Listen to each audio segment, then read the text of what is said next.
আমি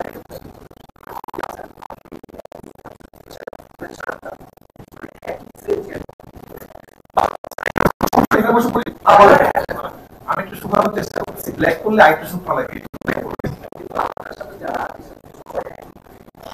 সবাই ব্ল্যাক মানে বলে করে আসছে,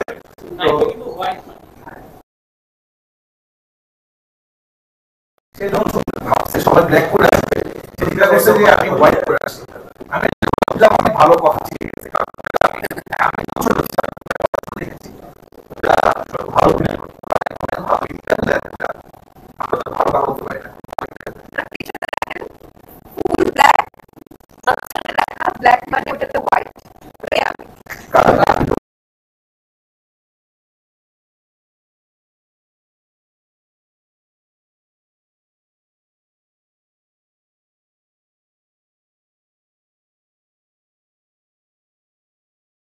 যার নামে সিনেমা চলতো আসলে।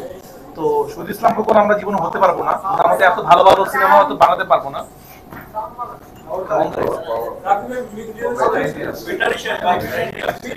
মিডল ক্লাস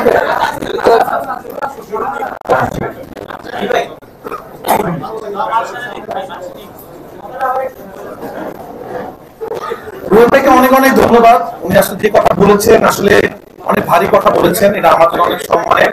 আমি আসলে যে ডিরেক্টরকে ফলো করছি সবসময়, কারণ আমি সারা জীবন চেয়েছি, যে কারণে আমি অনেকের সাথে কাজ করি, অনেক ফ্যান, মানে অনেক হিরোদের ফ্যান কখনো আমাকে ভালোবাসে, কখনো মন খারাপ করে, কারণ আমি সব কাজ একজনের সাথে করি না। কারণ আমি চেষ্টা করছি আমি নিজে এমন জায়গায় এমন কিছু তৈরি করতে যে আমি যেন আমার নামে সিনেমাটা হিট হয়, কারণ আমি এটা চাইছি সবসময়। এটা শহীদুল ইসলাম খোকন স্যার করতো, এর কাজে হ্যাপ ছিল, তো তাদেরকে আমি আসলে তাদের মতো হতে চাই, এটা আমার স্বপ্ন। শহীদুল ইসলাম খোকন আমি কোনোদিন হতে পারবো না, এত আমি চেষ্টা করবো না কাছাকাছি কিন্তু হতে। দুর্বল ভাই যে কথা বলেছিল এটা আমার অনার, কারণ ছোটবেলা আমি যাদের সিনেমা দেখেছি, ভাইয়া সিনেমা একটা, এবং অ্যাকশন যে বাংলাদেশে প্রথম যিনি অ্যাকশন বাংলাদেশে নিয়ে আসে সে হলো দুর্বল ভাই। ওনার মুখ থেকে রায়হান রাফির নামটা এটা শুনতে পেরে আমার ভালো লাগে। উনি যে কথা বলেছেন সেই কথাটা সেরকম করতে পারবো না, কিন্তু আমি চেষ্টা করছি এবং আমি ব্রেক দিচ্ছি না, আমি কাজের মধ্যে থাকি, কখনো ওয়েব সিরিজ, কখনো ওয়েব ফিল্ম, কখনো সিনেমা, আমি চেষ্টা করে যাচ্ছি করার জন্য।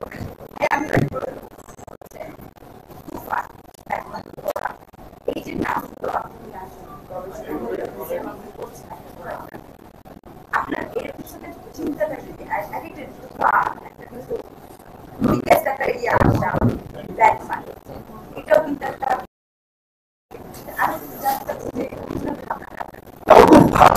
ছবি করি না আমি, আসলে আমার যেটা এনজয় করি, আমি আসলে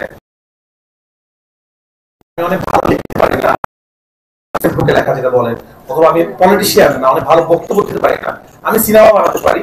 তো আমার যুদ্ধটা হলো সিনেমা দিয়ে যুদ্ধ বা ওয়েব সিরিজের যুদ্ধ। আমি যেই কথাটা বলতে চাই, আমি একটা সিনেমা বানিয়েছি যেটা অলরেডি ব্যান হয়ে গেছে, অমীমাংসিত, সামনে হয়তো আসবে, আপনারা দেখতে পারবেন সেটা বাংলাদেশ। ওটা আমার প্রতিবার ছোট সিনেমা ছিল, যে আমি সিনেমা বানাতে পারি, আমার সিনেমার মাধ্যমে আমি আমার মনের কথাটা তুলে নিয়ে আসি আসলে। তো ব্ল্যাক মানি এমন একটা জিনিস যেখানে অনেক হাসবেন আপনারা, অনেক কিছু দেখবেন, বা একটা মেসেজ পাবেন আপনারা। বাংলাদেশের কোটি কোটি টাকা হয়ে গেছে, আপনারা জানেন, যে টাকাটা বাংলাদেশে থাকলে বাংলাদেশ আরো ভালো অবস্থায় থাকতো। তো এই যে ব্ল্যাক মানি যেভাবে করে হয়েছে, যে টাকা আসলে মানুষের ছিল, আমাদের ছিল, আমাদের দেশে অনেক ক্ষতি হয়ে গেছে। তো আমার মনে এইরকম একটা জিনিস নিয়ে আমরা আসলে বানাতে পারছিলাম, আমার কিন্তু নামটা মশির ভাই দিচ্ছে যে এই গল্পটার নাম আসলে ব্ল্যাক মানি হতে পারে। বাট আমি গল্পের নাম মাথায় রেখে সিনেমা বানাই না, আমি সাবজেক্ট চিন্তা করি যে এই সাবজেক্ট আমি একটা কাজ করবো, আমার আসলে এই কাজটা করতে ইচ্ছা করছে। আমি একটা জিনিস একটু মানে ক্লিয়ার করি, আমি কিন্তু কখনো এরকম চিন্তা করে কাজ লিখি না গল্প যে এটা একটা হিট প্রোডাকশন হবে। মানে আমার মাথায় একটা আইডিয়া আছে, সামহাও আমি হয়তো লাকি, হয়তো একদিন আমার সিনেমা হিট হবে না, হতে পারে। এখন আমার লাক ভালো যাচ্ছে, আমার সিনেমা ওয়ার্ক করছে। কেউ কোনো ডিরেক্টর পৃথিবীর এরকম গল্প লিখতে পারে না যে এটা একটা হিট গল্প বা এটা একটা হিট গান। আমার লাক ভালো যাচ্ছে, আপনারা হয়তো দোয়া করছেন, আমি পরিশ্রম করছি, আমি অনেক পরিশ্রমী, এই জন্য হয়তো দর্শক আমাকে কাজগুলো পছন্দ করছে। বাট আমার কাছে মনে হচ্ছে প্রথম ওয়েব সিরিজটা আমি এমন ভাবে বানাবো যেটা মানুষ দেখলে ভাইয়ের মতো চমকে যাবে এবং ওয়ার্ক করবে। তো বাট একটা কথা বলতে পারি, ব্ল্যাক মানি দেখা শুরু করলে আপনারা শেষ করতেই হবে আপনাদেরকে, এবং আপনারা আমি চ্যালেঞ্জ দিয়ে বলতে পারবো, শুরুতে যেটা ভেবে আপনারা সিরিজটা দেখবেন, এন্ডিং এ যে আপনারা চেঞ্জ হবে, এই চ্যালেঞ্জ আমি দিতে পারি আপনার সাথে। থ্যাংক ইউ ভাই। আমার একটা প্রশ্ন ছিল প্লিজ। ব্ল্যাক মানি মানে বোঝা যাচ্ছে রুবেল ভাই আছে, যেহেতু ব্ল্যাক মানি এবং রুবেল ভাইয়ের সাথে নামটা কিন্তু অনেকটাই মিল। কিভাবে কিভাবে রুবেল ভাই হচ্ছে মানে খারাপ হচ্ছে এক নাম্বার।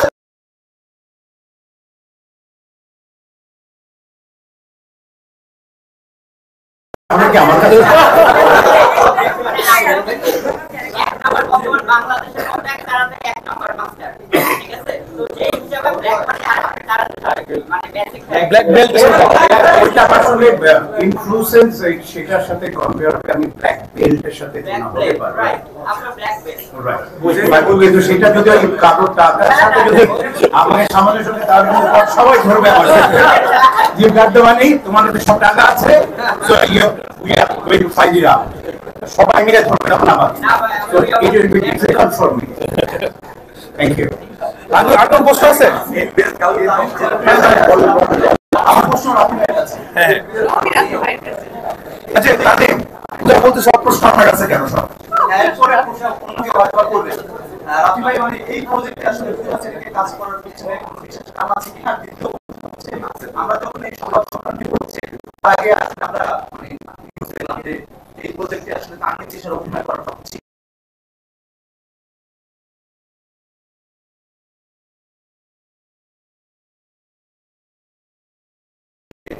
যে আমার কাছে ধন্যবাদ দেখে বলবো না, আমার কাছে আমি কাজ করছি।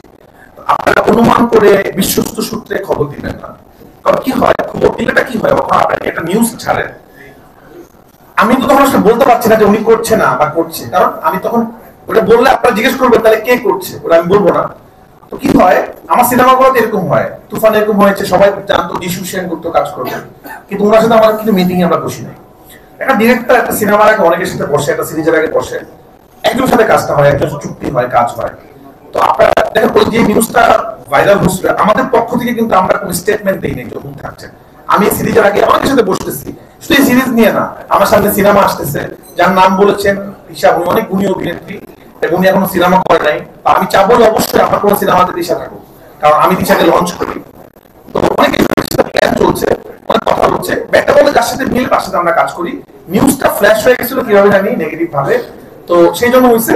তো এটা উত্তরটা আমি দিতে পারবো না, কারণ আমরা যদি স্টেটমেন্ট দিতাম যে আমরা আপনাকে নিয়ে কাজ করছি, তাহলে আমরা আসলে অনেকের সাথে কথা বলি, আমাদের ব্যাটা বলে যার সাথে মিল তার সাথে কাজ হয়।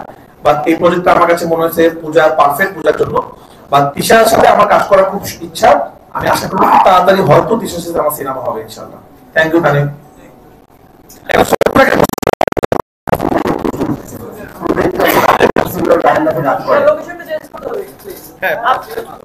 এভাবে করলে কি হয়?